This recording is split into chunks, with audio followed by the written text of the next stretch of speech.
Yeah, I'm going to go ahead and start recording this. Let me repeat myself. I am Clay Douglas. I am an oath keeper. I am the free American and have been for almost 25 years. I have written 3 books. The Mystery Babylon, the New World Order Unveiled, takes you all the way back 2,000 years to the Bible, and the Bible talks about the 8th beast. We talk about Christian identity, we talk about Homeland Security, and I blow the whistle on George Bush's former drug running operation called Operation Watchtower. It's all in the book, along with the Homeland Security report assessing here the whole Patriot movement. We are the enemies. We're the bad guys now. I started the militia. And boy, did I get demonized for that. Oh, Clay Douglas started the militia. Yes, sir, I certainly did. What they didn't tell you in the ADL's Armed and Dangerous, or Southern Poverty Law's False Patriots, or 40 to Watch, or the FBI's Guide to Right-Wing Extremists, was that Clay Douglas started the militia, but I did it in Governor Gary Johnson's office. We worked for the government.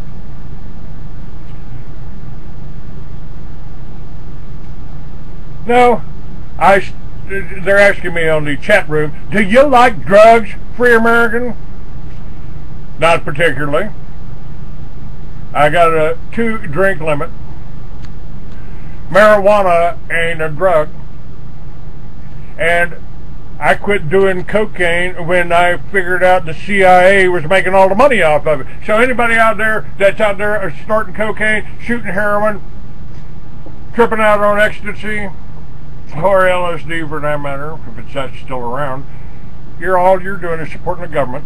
They're bringing the drugs in. That tells you right there in the plan by Special Forces, when George Bush used the Special Forces to bring all the cocaine into this country through Panama and through a little protected airport that was protected by former Governor Bill Clinton. Oh yeah, he was your president too. Now, what about, Paul's asking about the village. The village could be paradise, the Liberty Villages. And by the way, this is what I am going to be promoting and talking about. I've already talked with ranchers around the country. Do I think drugs should be legal?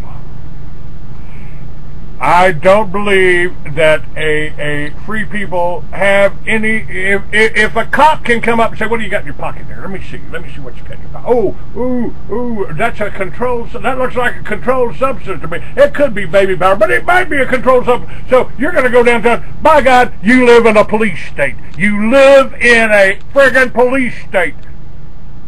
If they can walk into your door and shoot you like they did the veteran down the street because he was walking down his hallway with his rifle, they shot him 23 times in his own home, in front of his wife, in front of his children. The Oath Keepers marched there to bring attention to this. The whole thing about pot, I mean, it's like, imagine this. Imagine today if the FDA came out and said, you know, we're banning cotton here. Yeah, we know you can make clothes out of it. Yeah, you can do that with hemp too. But we're banning cotton because people put that cotton in a spoon and they suck up heroin or cocaine in a needle through that cotton. So we're going to make that cotton illegal. Well, that's what they did with hemp. And frankly, you know, if you live in Peru and you want to trade a little bit of cocaine for a little bit of my hash here, we should do that. We should be able to do that without the government's coming in and going, what do you got in that package? What are you going to do with that? What are you going to do with that? That's a police state. And that's what my next book is about. My next book is about that. Now, I'm going to tell you. Yeah, New David, he's running for president. David Kosh is running for president. He's in my chat room right now. And by the way, David, I think your name might be Dr. Stout. But he is a doctor, and he is a psychiatrist, and he is president in the future with my new character, or actually my old character, Solomon. And you want to know what my novels are about? I could give it to you in a song, folks. I could give it to you in a song. But before I do that, let me also tell you that I've got 2 more books out. This one is One Bloody Alabaster Eye. It's about the United States right now as it was 10 years ago. It's about the drug running. It's about the intelligence agencies. It's about all of that. And I'm a little like Louis L'Amour. I'm a little like Louis L'Amour. If I write about a place, I've been there. I've been there. I've been to the bar in Bimini that's featured in my second book,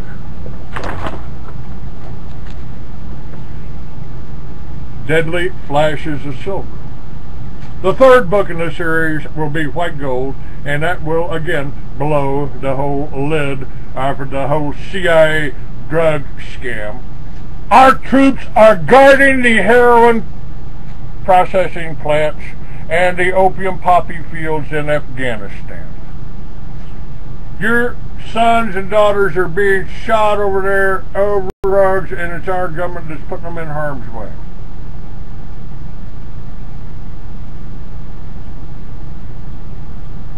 No, I have not been to Afghanistan. I volunteered for Vietnam, but they tried to kill me before I got there. All of that is in this book, Mystery Babylon. This is available on Amazon. You can call me, you can get it, you can read it. $20. You'll know more than the intelligence agencies. And by the way, when I published the Free American magazine, I had more subscribers in Langley, Virginia than I did in Dallas, Texas. That is the accuracy. That is the accuracy with which I report. If I tell you a story, I've checked it out. I've checked it out. And my new book is really my old book. My old book, 40 years ago, I wrote about marijuana being legal. I wrote about a president being in. I wrote about marijuana being legal in some states and illegal in others. So I predicted what's happening right now. California, Colorado, Arizona, we all got medical marijuana. We all got medical marijuana here. So for the first time in 40 years, I might not be a criminal.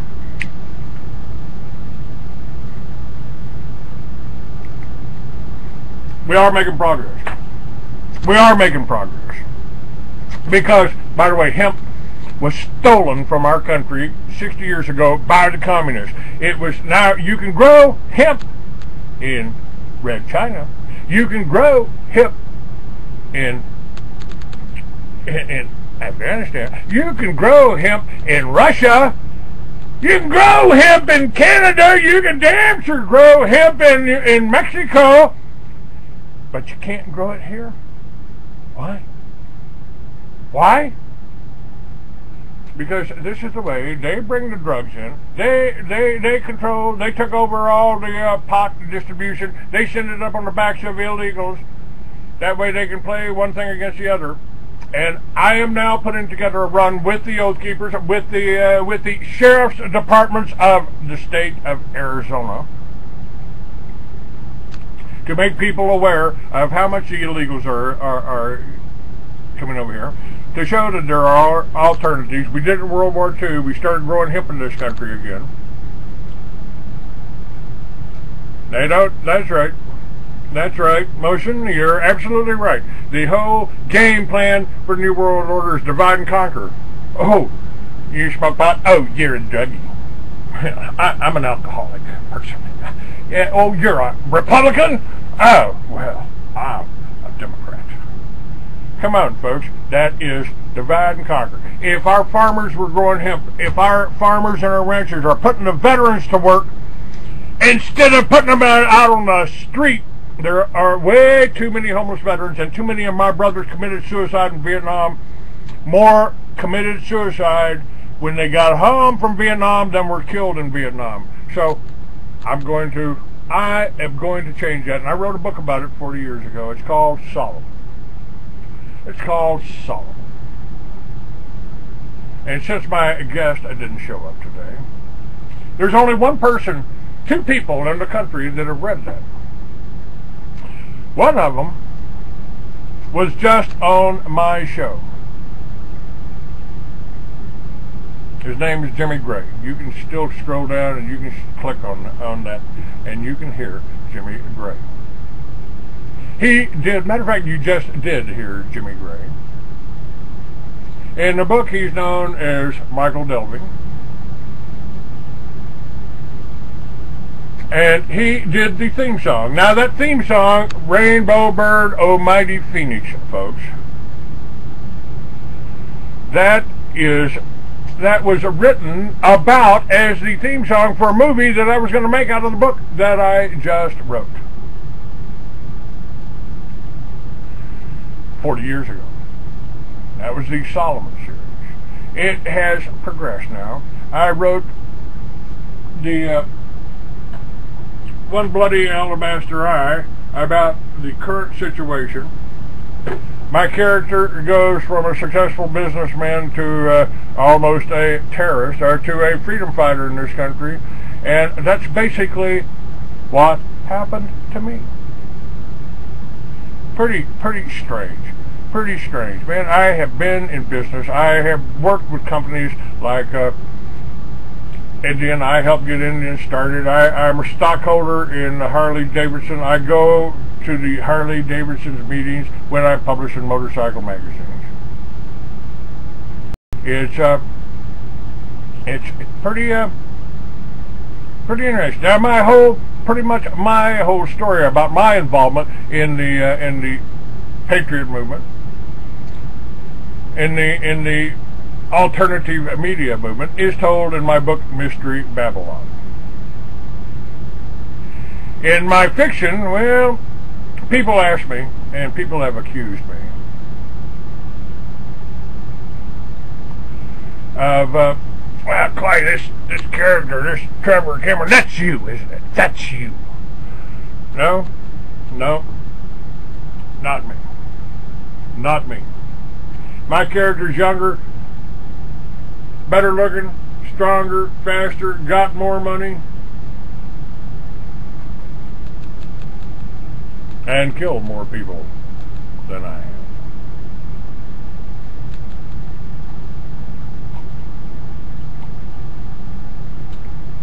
So, but it does take you in an adventurous way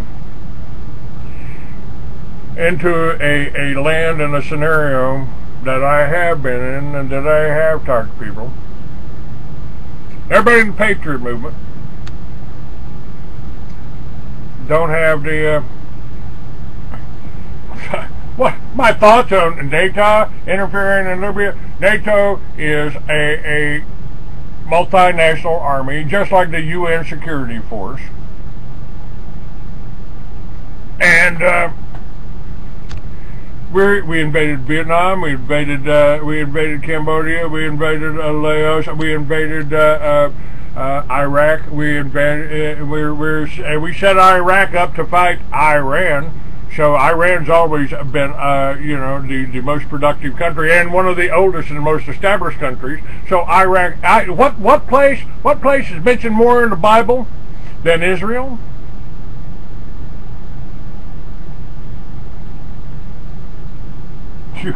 UK fought for the United States? Oh, bullshit. Danny from 619 says basically UK fought for USA, and that's why you are all safe today. Yeah, England has been a tool of the banksters for about 200 years. And what place is mentioned more in the Bible than Israel? Iraq, Mesopotamia, Babylon. And we still have the mystery Babylon religions ruling us today. England is a communist country. United States is a communist country, and we allied with Uncle Joe Stalin to fight Germany. Patton said we fought on the wrong side. Patton was right. And yeah, Libya doesn't belong to the World Bank, and so the first thing, the Al Qaeda. And the Al Qaeda, don't confuse the Al Qaeda in Libya with the Al Qaeda in Afghanistan or Iraq. Those are the bad guys. The Al Qaeda in Libya, they're okay. They're our friends. See, here we are. Here they are with John McCain. What a load of crap. Let's pronounce it right. It's not Al Qaeda. It's Al-CIA. Duh.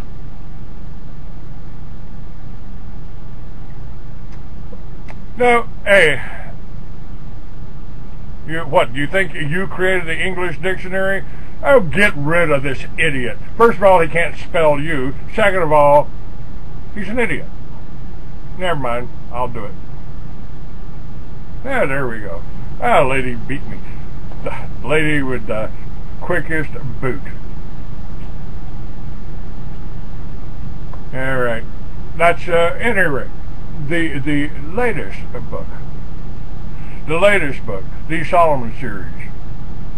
It has to be altered a little bit. When I wrote it, I'd never even seen a computer, and so in Solomon's office in New Orleans, in his mansion in New Orleans, he had typewriters. So I've edited them. I'm bringing it up to date. I've held on to this novel for 40 years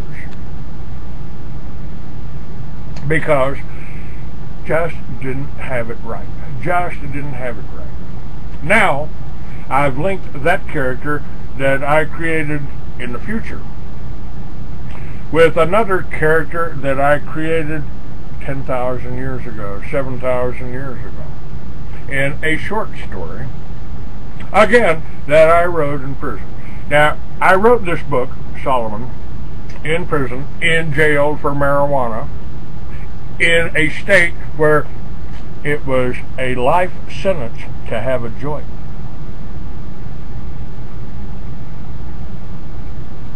And Jimmy put music to my work.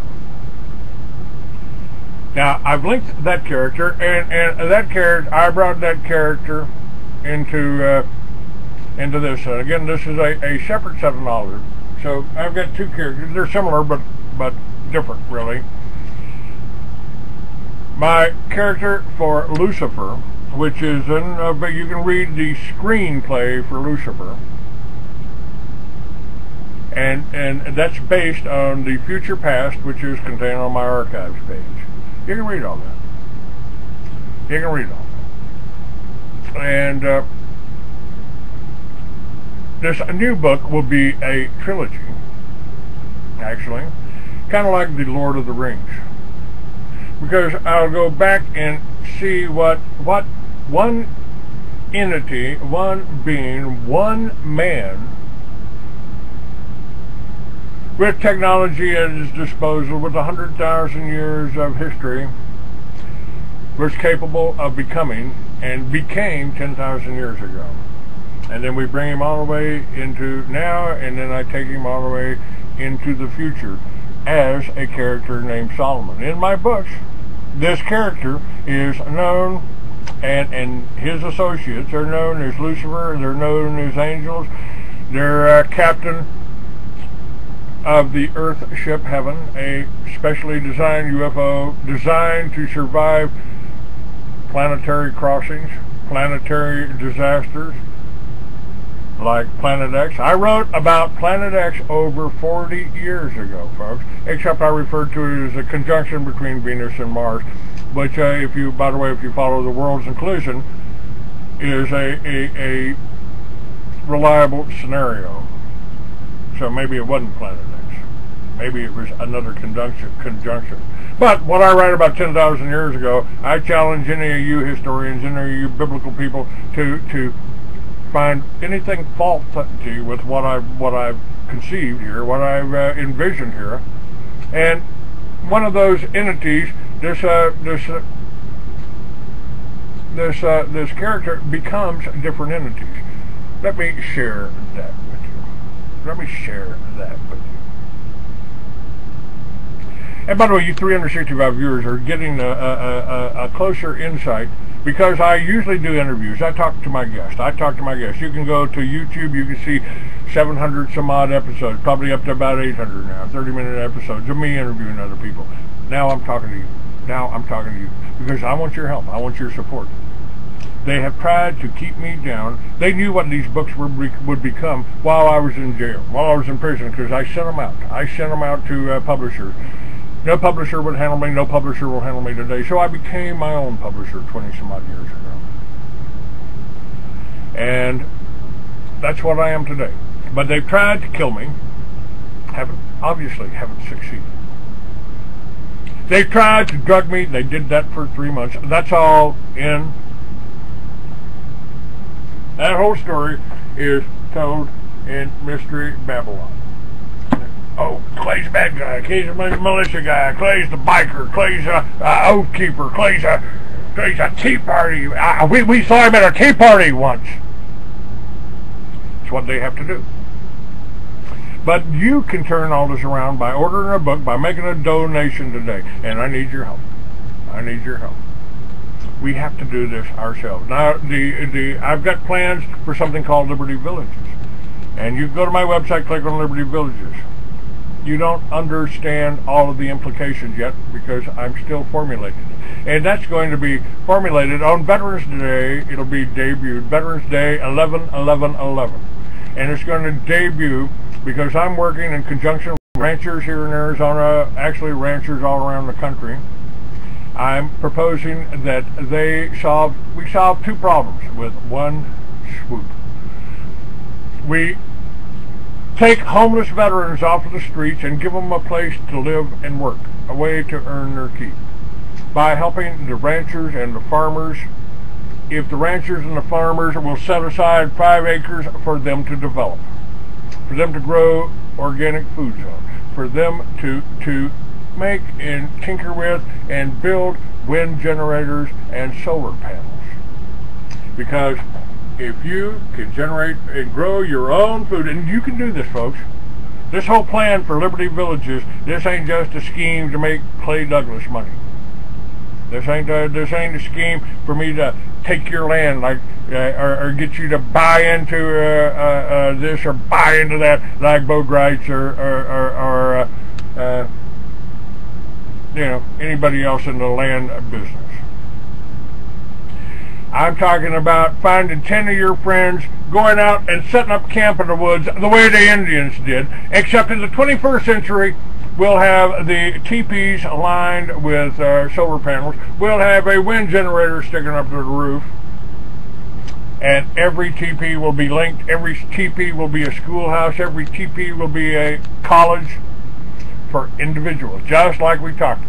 Get down, cat. Get down. Get down. Thank you. I don't like you up there. All right. Yes, magnetic injury. Now, I just wrote a story about that. Incredible. And this story is coming out very shortly here.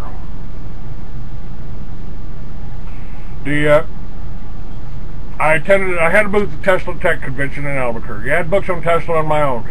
some of the brightest minds in the country there. Most were talking about the advances made at the turn of the 19th century by Nikola Tesla, Royal Raymond Wright, and Walter Russell, which should have made life in the 20th century for Americans several notches above where we are now. Amazingly, magnetic generators, wireless power, and other fuelless motors were not in evidence. Why? Because the men who built them were afraid they would be killed or attacked if they tried to market free energy or perpetual motion. And they will, because there's an executive order or a code out, security code out, that does tell the government to target the inventors of this. Men like my longtime friend Paul Pantone, he was there, demonstrated his GEAT system, still in operation even after being held for 3.5 years in a mental institution. When they tried to force him to turn over his patents on GEAT, Paul said the generators are possible, but the men who try to bring them forth will be attacked for the same reason Tesla was broken and died a pauper.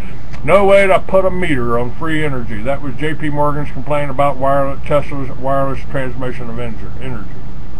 And I met another one of my guests, and he's linked on my website. It's Christopher Key. He's the CEO of Swatch, who's taken the principles of Tesla and Rife and incorporating their discoveries in tiny, thin sheets of plastic containing holograms, which store frequencies that are beneficial for the human body. He also markets a product that mimics HGH, that's human growth hormone. That's called Swatch, the ultimate spray.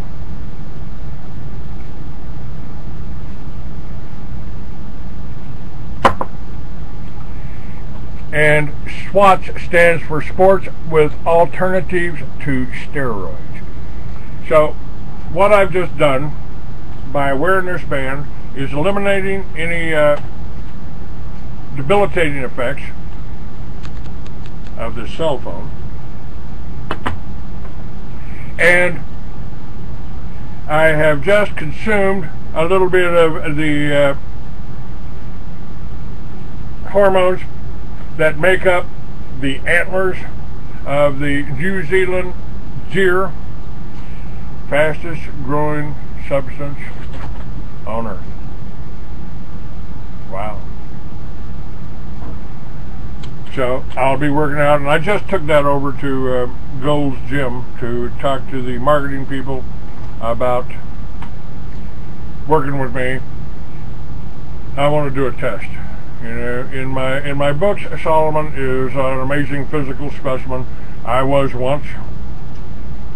I will be again. So that's going to be a little project on the side here for a long time. Now let's see here. Okay, what do we got here? Okay.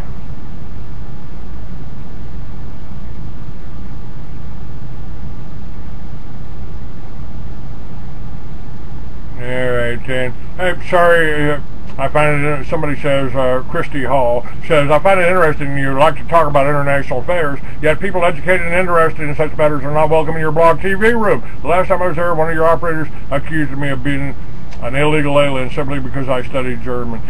Well, sadly, the wrong or actions of your blog TV operators directly reflects on you, because those are people you've chosen to act with. No, these are people that volunteered. You're an idiot. I'm glad they kicked you out. Just your words here, you know, show me that you're an idiot. And I don't allow idiots in my chat room. So it's nothing about international affairs. I don't care where you're from. I don't care what color you are. I don't care whether you studied German. German people were wrongly targeted. They were opposed. The Jews declared war on Germans first. And I talk about that. But, Christy, you can kiss my ass. How about that? Okay, we'll move on. We'll move on. I wanted to share one of the songs that I wrote that reflect the whole Lucifer character. Was, I can watch you at work while I am away. I know what you're doing while you are at play. I know who you see